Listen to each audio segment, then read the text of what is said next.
In 170 AD, the most powerful man on earth opened a small leather notebook in his military tent on the Danube River. He was 49 years old. He commanded the Roman legions. He ruled an empire of 70 million people. And every night, while his soldiers slept, he wrote private notes to himself in Greek, never intended for anyone else to read. The notebook survived. We call it Meditations. The man's name was Marcus Aurelius. He died 8 years later, having lost his wife, 10 of his 13 children, and most of his closest friends. He never published the book. He told no one it existed. But what he wrote in private, alone in a war tent, became the most quoted self-help manual in human history. Almost 2,000 years later, Bill Clinton said he reread it every year. When Jiabao carried it for 30 years. Marine generals quote it before battle. Here are the 3 exact mental tools the most powerful man in the world used every single morning to stay sane. You can start using them tomorrow. Tool 1. The morning premortem. Before he got out of bed, Marcus ran a mental simulation. He told himself, out loud, what was about to go wrong that day. From Book 2, begin the morning by saying to thyself, I shall meet with the busybody, the ungrateful, arrogant, deceitful, envious, unsocial. He didn't say it to feel bitter. He said it to remove surprise.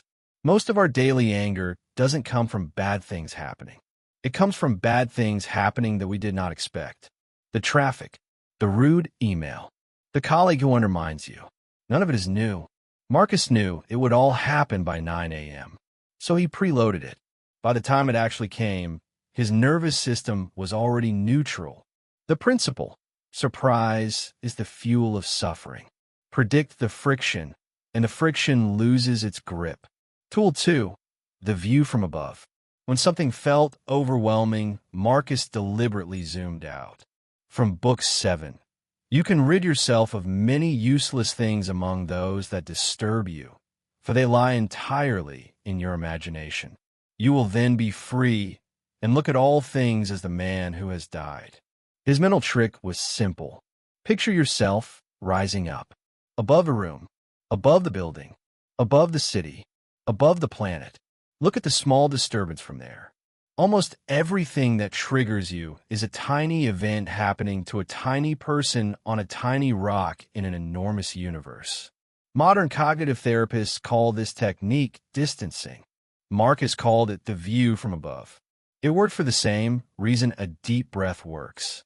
You can't be panicked and far away at the same time. The principle, the size of the problem is set by your distance from it. Move further, the problem shrinks. Tool 3. One job. Marcus had every reason to be overwhelmed.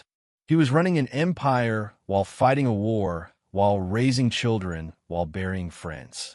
And yet his constant private instruction to himself was, quote, do every act of your life as though it were the very last act of your life.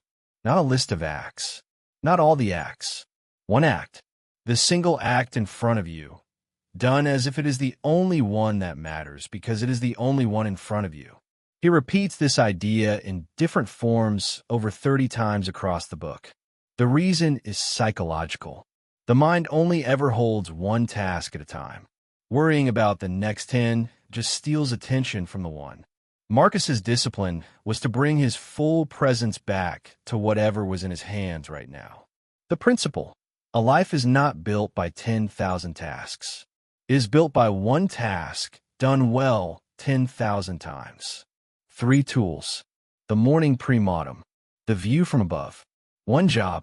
The most powerful man in human history used them privately every day for 16 years. He never expected anyone to read his notes. We are now reading them 2,000 years later because they work.